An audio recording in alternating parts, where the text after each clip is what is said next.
Hello students, welcome to our channel. तो हम लोग जितने भी गवर्नमेंट सेक्टर्स के जितने भी फॉर्म फिलअप करते हैं तो उसमें एक एलिजिबिलिटी क्राइटेरिया को देखते हुए हम लोग अब सिलेबस पर आते हैं।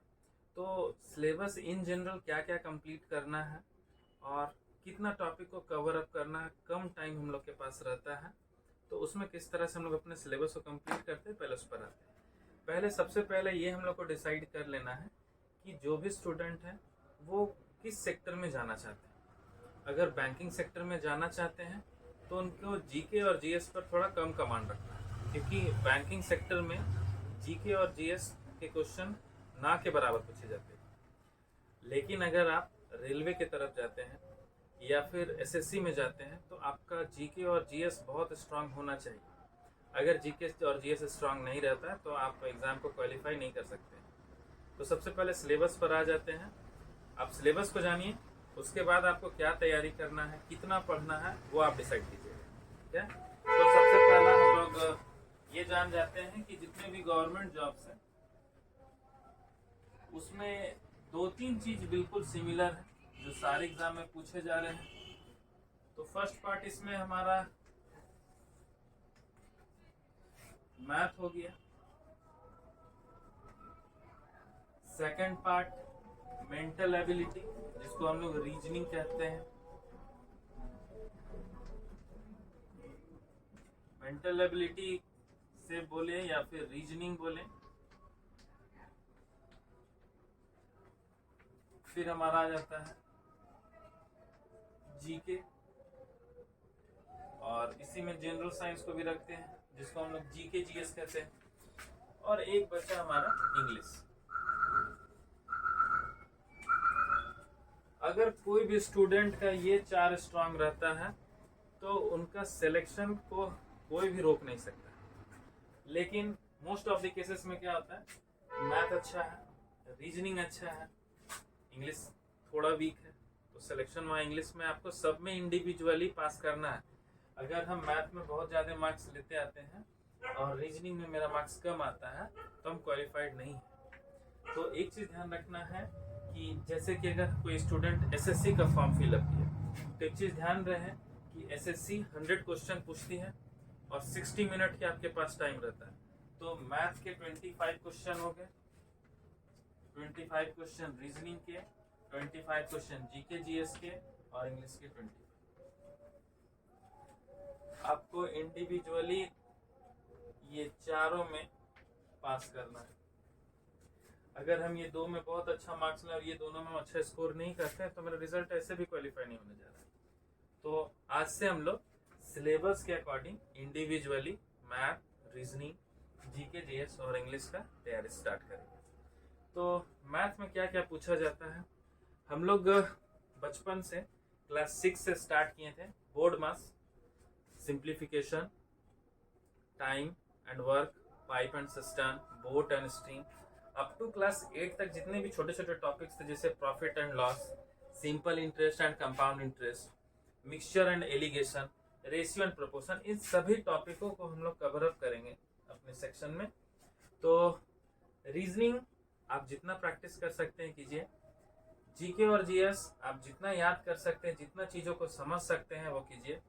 इंग्लिश कम्प्रिहेंशन के लिए आप बुक्स को रीड कीजिए, नोवेल पढ़िए, न्यूज़पेपर रीड कीजिए। आप इंग्लिश बोल सकते हैं लेकिन आपको लैंग्वेज का समझ होना, वर्ब का नॉलेज आपको बहुत मायने रखता है इस एग्ज़ाम को क्वालिफाई करने के लिए। क्योंकि इंग्लिश कम्प्रिहेंशन में सिर्फ पैसेज दिए जाएंगे और वहाँ आपको फिल इन द ब्लैंक्स वाले टाइप के क्वेश्चन मिलेंगे जिसको आपको फिलअप करना है। तो आज से हम लोग मैथ को स्टार्ट करते हैं, ठीक है। तब तक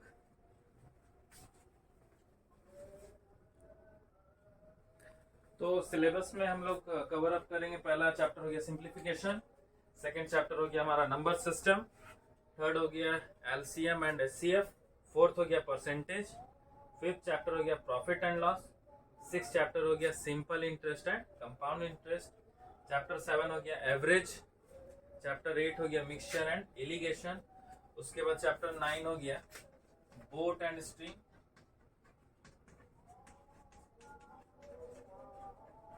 नेक्स्ट चैप्टर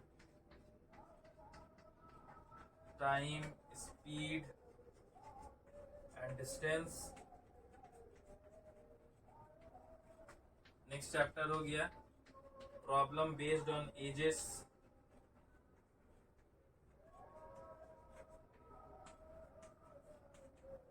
एज पर जितने क्वेश्चंस आते हैं।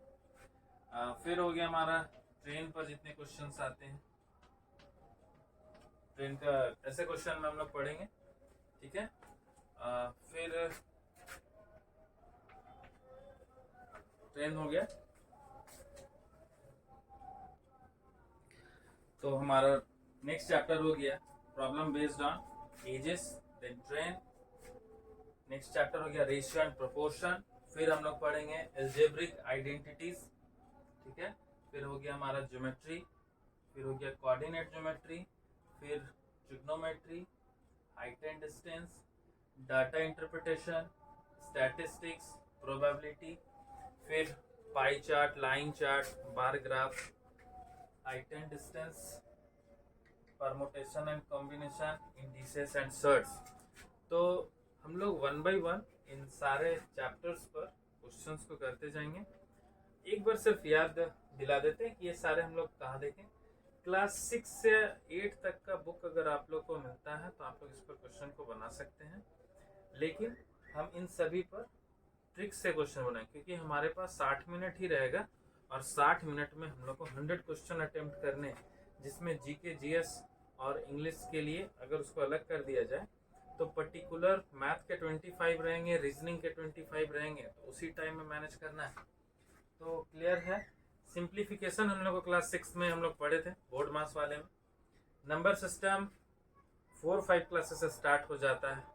Natural number, whole number, even number, odd number, prime number, composite number. फिर है एलसीएम एंड एचसीएफ। तो प्राइम फैक्टराइजेशन मेथड से हम लोग एलसीएम निकालने सीखे हैं।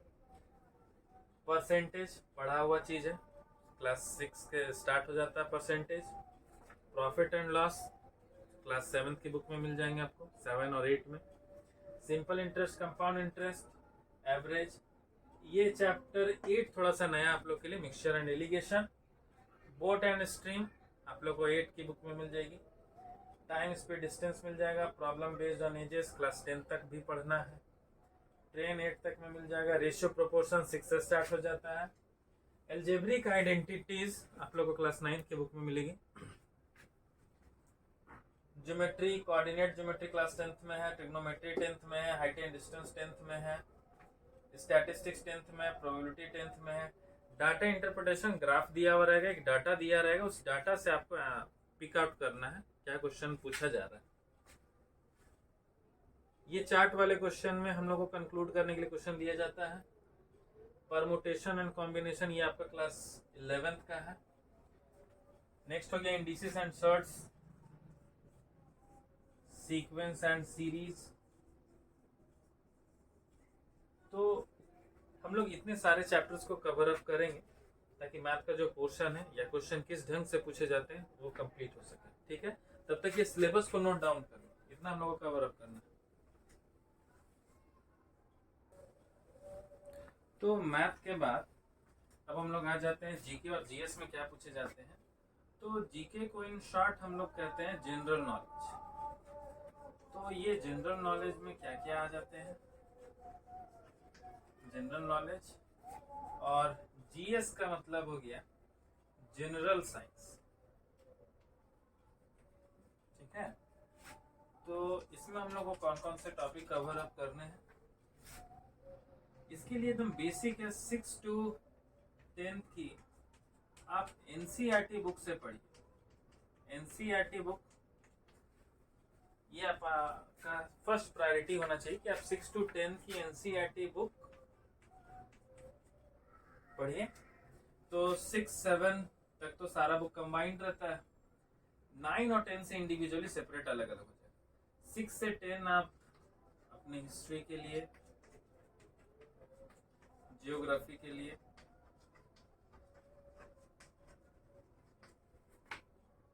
इकोनॉमिक्स के लिए और डेमोक्रेटिक पॉलिटिक्स के लिए, जिसको हम लोग सिविक्स भी कहते हैं। 6 to 10 आप एनसीईआरटी बुक पढ़िए सोशल के लिए, ठीक है। और जनरल साइंस में भी आप 6 to 10 एनसीईआरटी बुक को प्रीफर कीजिए।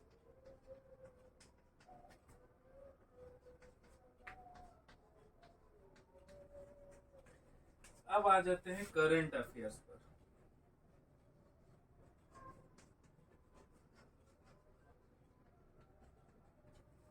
तो करंट अफेयर में ध्यान रखना है कि रिसेंट में क्या हो रहा है और ये एक साल के अंदर में कितने अचीवमेंट्स हुए हैं या क्या क्या चेंजेस आए हैं। तो ये आपका मेरिट मेन जो है वो जीके और जीएस बनाता है। आप जितना ज़्यादा अच्छा जीके और जीएस में कर सकते हैं उसके लिए तैयारी आपको खुद से करना है। जीके और जीएस याद करना है, प्रैक्टिस ज़्यादा जरूरी होना चाहिए। और सबसे मेन चीज़ है रेगुलरिटी। आप एक दिन भी अगर पीछे होते हैं तो आप कई लाख बच्चे से आप पीछे हो जाएंगे। 0 पॉइंट समथिंग मार्क्स में मेरिट बनता है और बहुत सारे का सिलेक्शन नहीं हो पाता है। इसलिए कंटिन्यूअस आप तैयारी कीजिएगा, इन सभी पर कमांड रखिएगा तो ही आपका मेरिट में नाम आएगा। रीजनिंग जो है वो बहुत बड़ा सिलेबस है, वो आपको बहुत प्रैक्टिस करने का जरूरत है। रीजनिंग में 2 पार्ट हम लोग को पढ़ना है। रीजनिंग में हम लोग को 2 पार्ट पढ़ना है। एक हो गया वर्बल और दूसरा हो गया नॉन वर्बल रीजनिंग। ये दोनों रीजनिंग का सिलेबस में हो गया। तो वर्बल रीजनिंग में सीरीज वाले क्वेश्चंस ज्यादा पूछे जाते हैं, ठीक है। तो वर्बल में सीरीज पढ़ना है, एनालॉगी पढ़ना है, ठीक है। फिर आप लोग क्लासिफिकेशन इसमें कंप्लीट कीजिएगा। क्लासिफिकेशन है, कोडिंग डिकोडिंग है, ब्लड रिलेशन रहेगा। क्लासिफिकेशन हो गया, कोडिंग डिकोडिंग, फिर आपका ब्लड रिलेशन इसमें आप लोगों को कवर अप करना है। पजल इसमें मिलेगा आप लोग को। इसका सिलेबस थोड़ा बड़ा है, ठीक है। उसके बाद इसमें डायरेक्शन सेंस टेस्ट रहेगा।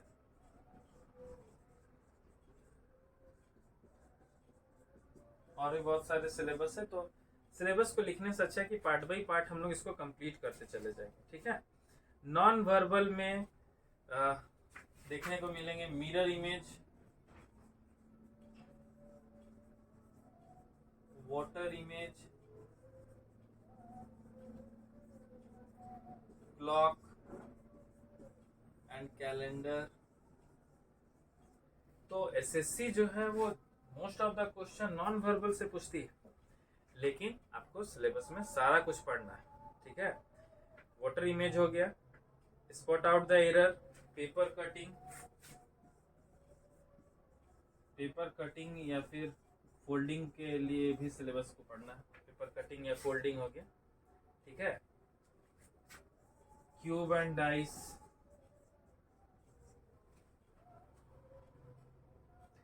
उसके बाद काउंटिंग फिगर्स,